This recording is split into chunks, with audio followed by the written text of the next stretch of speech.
What is happening, everybody? So for this video, I want to talk about the one that got away.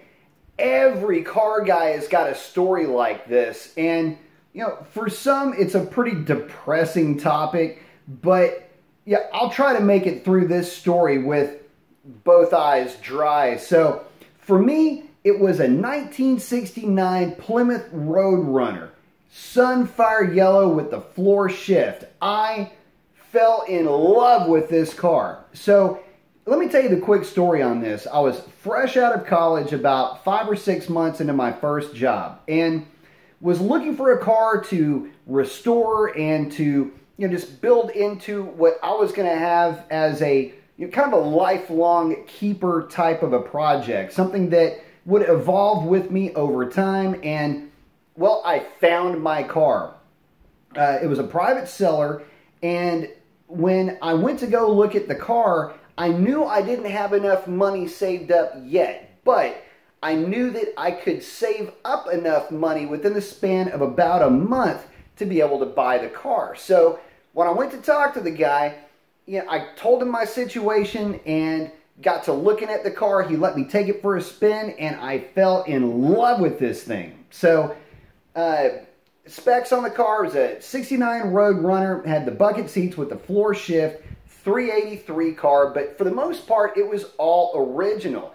Paint was pretty faded, it had been sitting outside for a while, definitely needed at least a cleanup, if nothing else, on its way to a restoration, but it was the perfect car for me to start with. And so thus began my month-long trek to saving up enough money and working so much overtime. I think I was getting about 3 or 4 hours of sleep every night, taking bids that nobody wanted to take, working early mornings, late nights, doing side jobs, anything that I could do to put money in the bank, and at the same time living off of ramen noodles, Vienna sausages, and tuna fish. I mean, I was living on the cheap. Anything I could possibly do to keep as much money in the bank so I could buy this car, that's what I was doing. Didn't want to go to the bank and try to get a loan.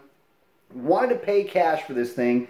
And it was going to be, again, I mean, the dreams and aspirations was for this car to be, the car that I bought and kept forever. I wanted to be that guy. So, at any rate, as I'm saving up the money, I'm looking into, well, how much would reupholstering the seats cost? What can I do with a 383? I was learning about engine math, things like that. So in my mind, I had this full just list of things that I was going to do to this car, and it was going to be the perfect Roadrunner, nose to tail.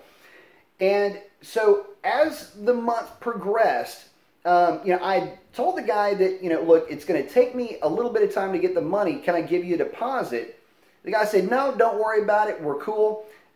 So about every week or so, I would call him up and say, hey, man, look, this is where I'm at. I'm almost there. Just bear with me, but I think I'm still on track, and we should be good to go. Is everything cool? The guy said, yeah, it's cool.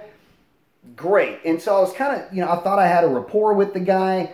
And so, and after every conversation, I was just that much more motivated to keep working even harder to achieve that goal. Well, about 3 days before the day that I had planned on making this transaction happen, I called the guy and said, listen, it was going to be on a Friday. I said, listen, on Friday I get paid. Can I come pick the car up on that day, on Friday? He says, buddy, I got some bad news for you. I sold the car.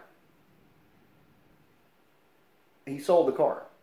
So I can't describe the emotions that were going through my mind at the time. It was a combination of being royally pissed off, completely and totally disappointed. My mind was just in disarray. I mean, I could not articulate anything in my head for a solid 10 seconds, 12 seconds. I was just dumbfounded. I thought there was a punchline that was going to come from like some bad sense of humor, or you know, just a joke and bad taste. You know, like I was waiting for, haha, just kidding.